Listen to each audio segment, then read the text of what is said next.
คัดเชิงบอกจับกับคุณไปเลยตูจานมึงเพื่อคัดเชิงนะเนาะไม่เพิ่นบ่จักได้คัดเชิงนั่นเว้าแล้วแปลว่าเฮาเชิงแล้วแหละเนาะผู้หญิงนั่นแล้วเฮาอัน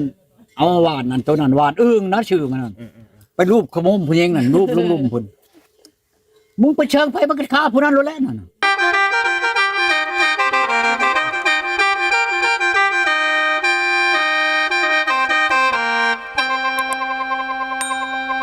คำบ่เชื่อคนละมาเอาซะก่อนไป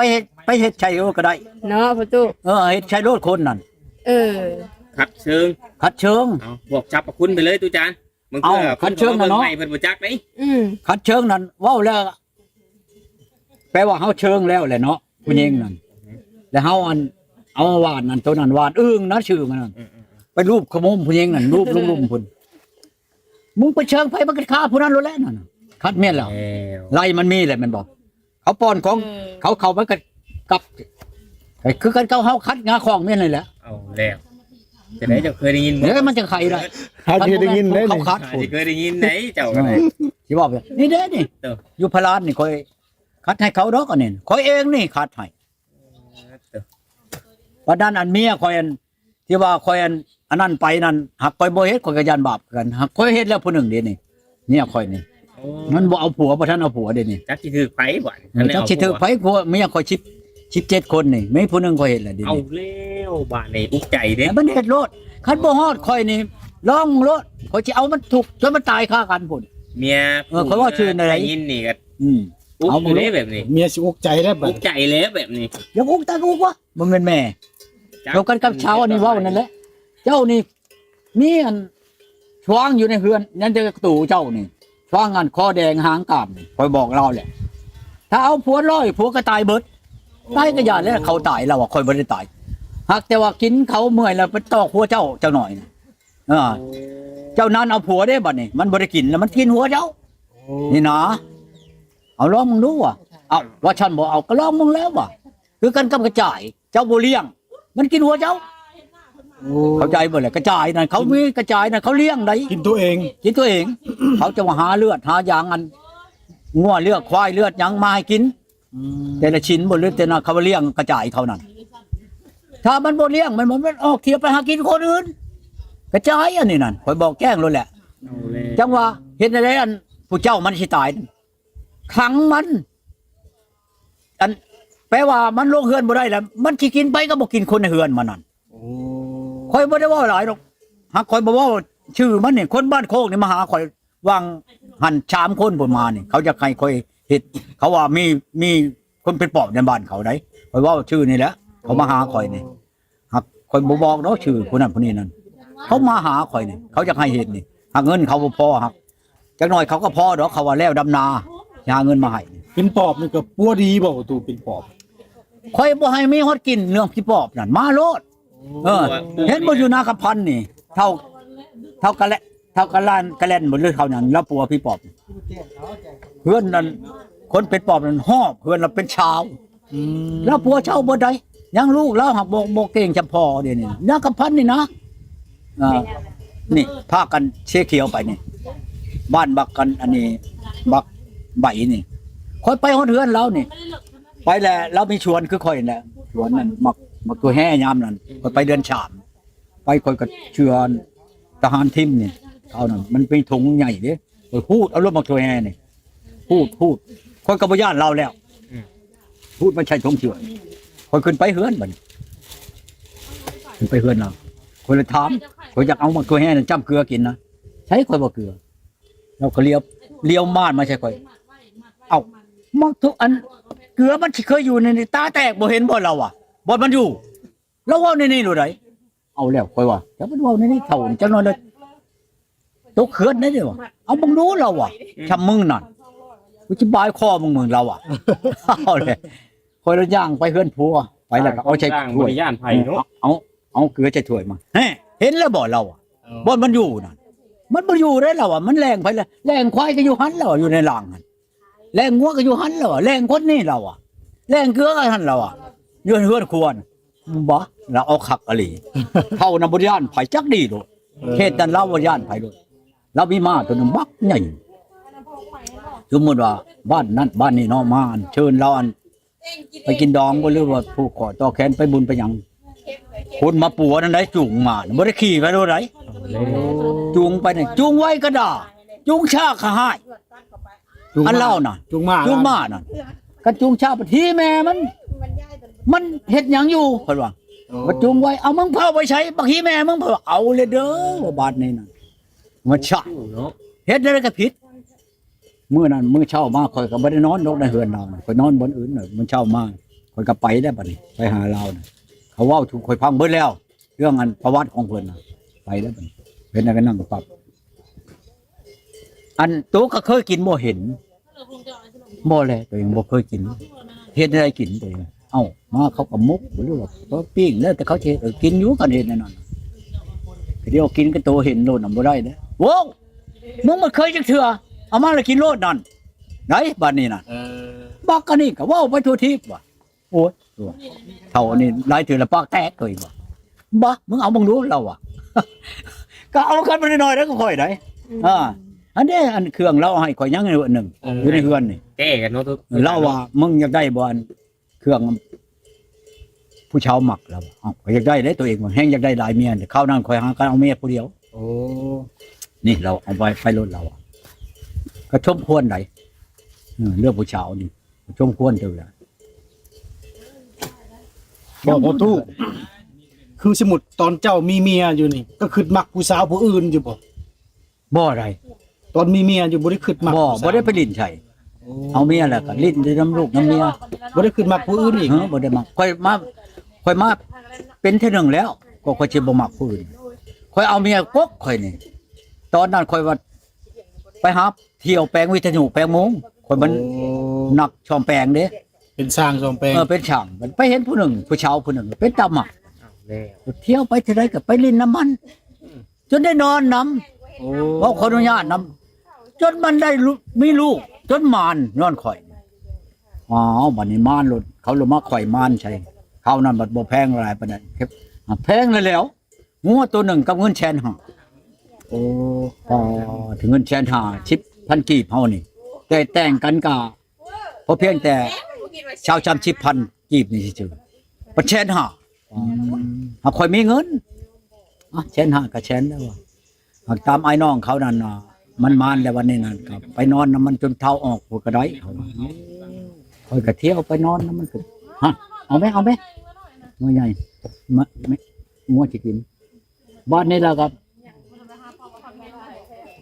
จนมันได้ลูกข่อยก็เลยบ่ได้ไปดอกป่านนี้บ่ได้ไปใกล้มันดอกก็เลยต่อมาก็เลยปะกันเชียร์ปะให้มันน่ะแสนห้าไปพบมันอยู่หั่นอยู่นี่มันก็ไปเอาผัวใหม่หักผัวมันก็ตายอีกแล้วเดี๋ยวนี้นะยังแต่ผัวมันตายอัดบ่ประตูยันหัวออกขนาด อัดแล้ว เห็นหัวอย่างไปหันยัน บัดนี้ได้ซะประตูบัดนี้ได้ซะกลับมาเป็นโสดดีๆสิหาเมียอีกอยู่บ่คือไปได้บ่ หารแล้ว สิเอาอีกคันมีผู้ เอาแล้วบ่ได้หย่าได้ทางเอานี่ โอ้ปัจจุบันนี่มีแล้วบ่เป้าหมายนี่ กะว่ามีกะว่าบ่มีกะแม่นมีกะแม่นหักมีอยู่ผู้ว่ามื้อนั้นวันนี้ให้ข่อยไปเอาน่ะคือกันกับผู้ชาวผู้นี้นั่นวันที่ให้ไปพบกันอยู่หั่นน่ะสิมานำโลดก็มี โอ้ ผู้ลางคนก็ให้คือกันกับอยู่ลักเช้านี่ขึ้นไปให้ไปเบิ่งซะก่อน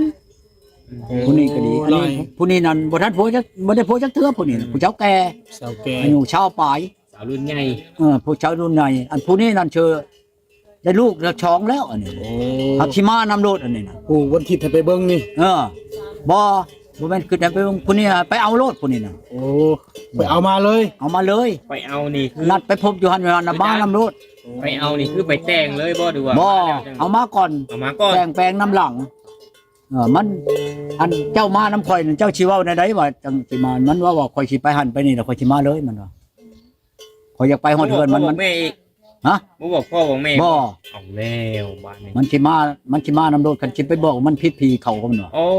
ผิดผีว่าไป พีดเขาเนาะ ที่ ไป เขานั่นแบบรักมือเลย มีผู้ชายผู้ชายคันว่าไปนั่นได้ลูก1 2ลูกกับบ่บอกกับบ่เป็นหยังมันว่าคันว่าเอากันแล้วพิโรธมันว่า โอ้ เอาชี้น้ามันเว้าน่ะนะ แล้วมันสิมานํก่อนมันว่าสิเนาะ วันนี้ตู้สิเลือกไผบัดนี่2คนนี่บัด โยกผู้ใดไว้ก็เป็นเอาผู้นั้นแล้วก่อน เอาผมมานำไว้เนาะ หักใจเสียมักอีนี่แหละมักอีอันบ่ทันได้ลูกนี่แหละอีผู้ไทยอยู่อันนักเช้านี่แหละใจนั่นนะ โอ้มีแต่ของเฮาโทรเบอร์ธรรมดายังบ่เห็นหน้ากันเนาะ ตัวนั้นก็บ่เห็นหน้าตัวนี้นั่นมันถักมาอยู่เด้อกินนี่มันอยากได้เบอร์อยากได้เน็ตข่อยนี่เด้ เป็น มัน เฟ ว่า ซ ให้ บุ๊ก เขา เนาะ มันว่าอยากได้อันนี้ อืม ได้ยินบอก นี่เด้อนี่เบอร์นี่มันเด้อนี่สิเบอร์นี่น่ะโทรหามันนี่มันยังถามหมอนเว้าให้ข่อยนี่ไปแล้วมันสิส่งอันนั้นมันมาให้นะ โอ้แอดเป็นเพื่อนทางเฟซมาให้ ไหนๆหมอนั้นไปแล้ว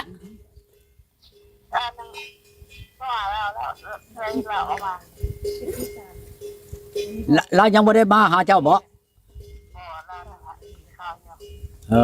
เราบ้านเลยฮะแล้วชงอันนั้นเจ้ามาให้คอยเด้อคอยเชื่อบ่จะให้ชงไปได้แล้วเอากระโต๊ะคอยนี่นะไปนอนนำเจ้าแล้วมันจะสบายเอามันสบายกว่าเอาหูบเอาอันภาพไปให้เบิ่งไหนมันบ่ได้นอนนำกันไหนอันนั้นใด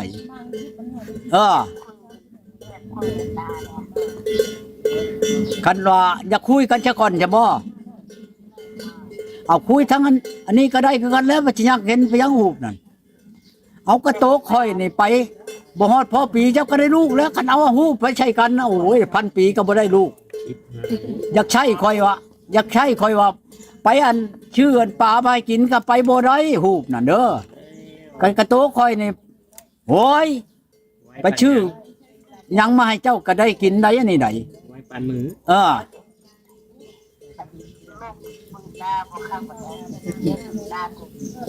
บ่เอาคอยจะว่าคอยสิขึ้นไปโลดนอนนำเจ้าแห้งเห็นหน้าครับ เห็นเบิด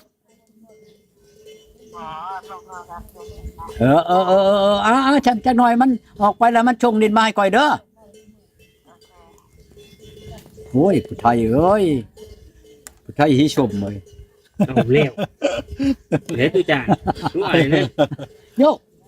อันคอยเว้าได้แต่เข้าไปหาลินผู้ชาวผู้ไทยใดเว้าคนอนุญาตนะโอ้ยผู้ไทยหิชมเลยแจ๊เบิ่งแจ็คเทอร์เนี่ยเขาว่าไปลูกค้าเขาเลยแจ๊แจ็คเทอร์เลยเขาว่า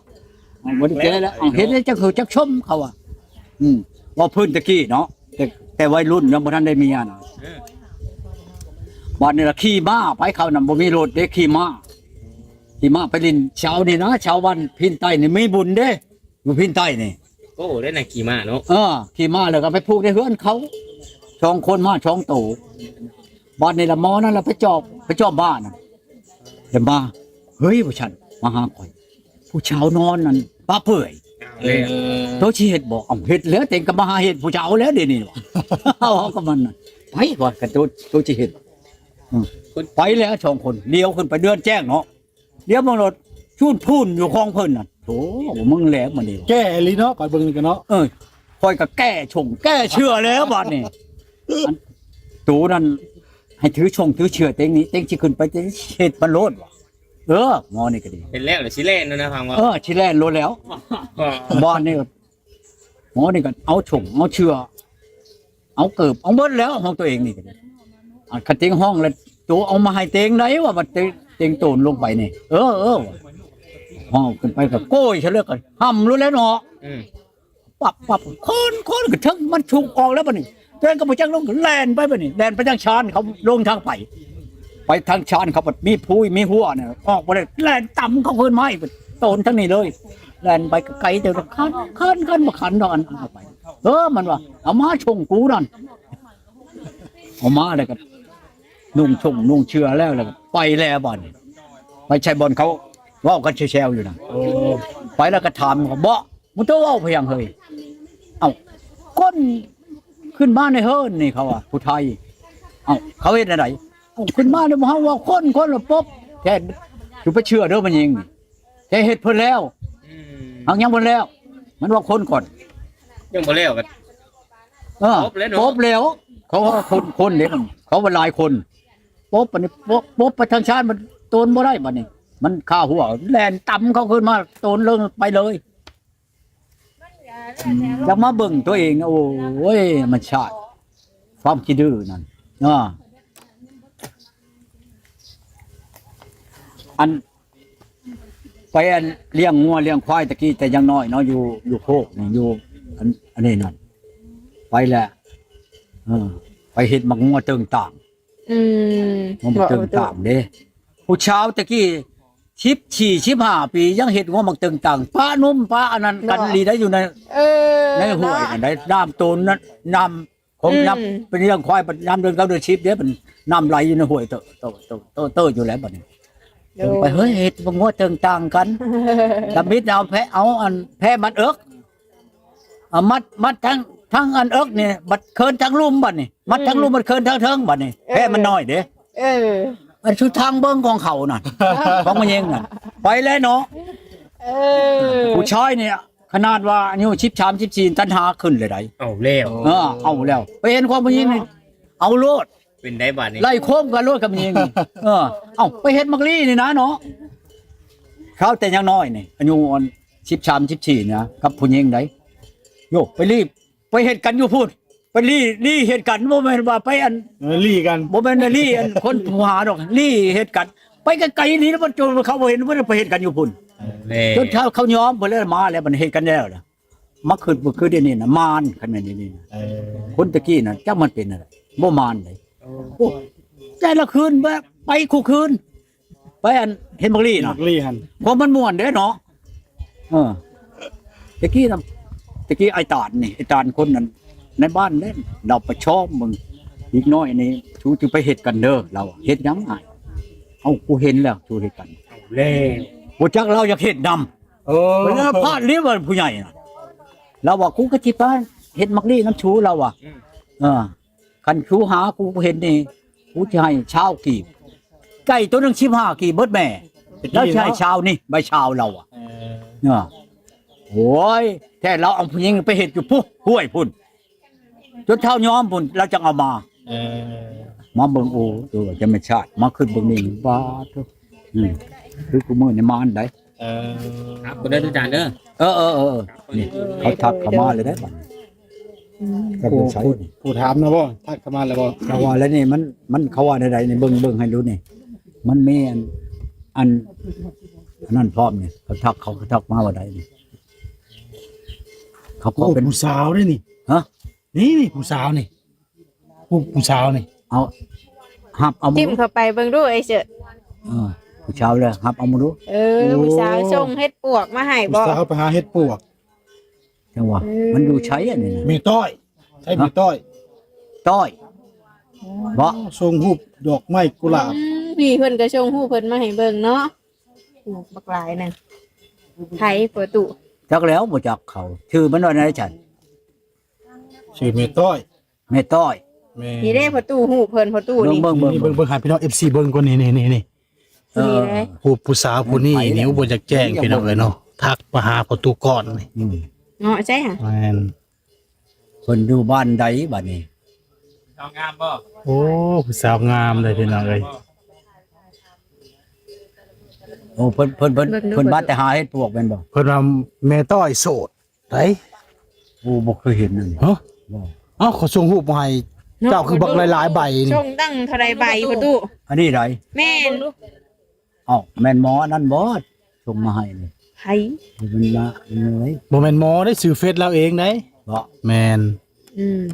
โอ้บ่ใช่เนาะบ่มีหลายรูปอยู่นะเบิ่งอีกด้วยเสิร์ชเขาชุมมาพะโลมาหยอกคอยนี่แหละนี่คือพี่ผู้นี่กะผู้สาวหน้าตาดีได้พี่ดอกเอ้ยนุ่งชิ้นไม้ข้างในเบ่งแผลข้างในโอ้สิได้แต่โทรศัพท์บ่เสิร์ชบ่จักแจ้งพี่น้องเอ้ยแม่นต้อยชื่อเราน่ะแม่นสาวต้อยสาวต้อยมันเป็นแม่ต้อยโสดแม่ต้อยเรามาทาให้ปวกเราส่งมาให้เจ้าเบิ่งชงรูปมาให้เบิ่งชงกระโตเฮ็ดพวกกันก็มาให้กินนี่ยังบ่เคยลงกับลาวบ่นี่กับลาวยังบ่เคยลงกันบ่นี่จะเบิ่งดูถึกสเปคอยู่บ่มันก็ถึกอยู่แล้วเนาะผู้สาวผู้ใดมันก็ถึกกันอยู่แล้วเบิ่ง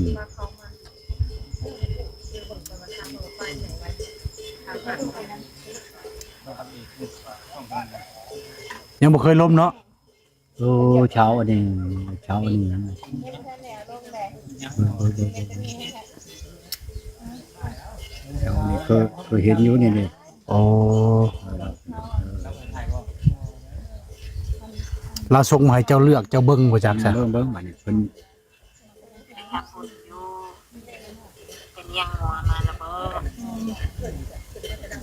ไปนั่นไปทำบุญไปเที่ยวนั่นเที่ยวนี่อยู่ ไปทำบุญเพิ่น มันก็ไปเที่ยวบนพระมันก็ดีไปทำมัทีอยู่ โอ้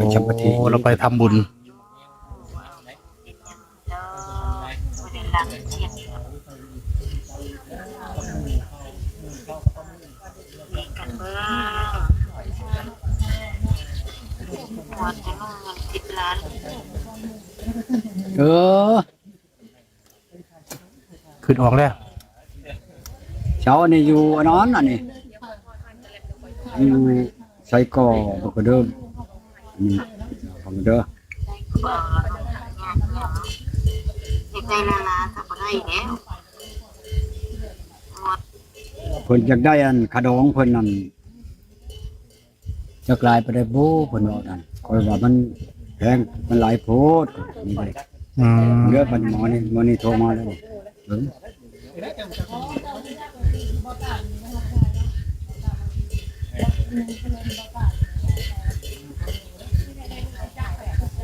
ปวดว่ามากวนเจ้านะบ่ บ่รักเช้า โอ้ อันนั้นมาหับมันเขาอันนั้นมาให้ในเด้อในเด้อไผหับได้นั่นเด้อหับไปแน่นี่เจ้าก็ได้ติ อืมมาเบาสิลัดมาหับแอดเพื่อนได้นี่ หมอนี่มาเลยนี่หมอนี่สิชงกัน ผู้สาวแอด ผู้ เป็น ชาว เพื่อน นี่ เรา มาให้นะนิดผู้ชาวนี่มาให้นะหับเป็นเพื่อนให้แน่ผู้ชาวแฮงอยากเห็นหน้านี่ มาหับแอดโทษ เลย โทษ โทษ เอาก่อนมัน เรายังบ่ ก่อน หับ มันหับก่อนชุงฮะ พี่เหลืออะไรน่ะ นี่นะนี่หับหมอนี่ชงให้นะ ผู้ติดต่อรักษาเด้ ตั้งๆบาวลิงชื่อ แม่นซั่น วาซาบัว ตั้ง เคยเห็นอยู่บ่ เคยเห็นอยู่หน่อยเถอะ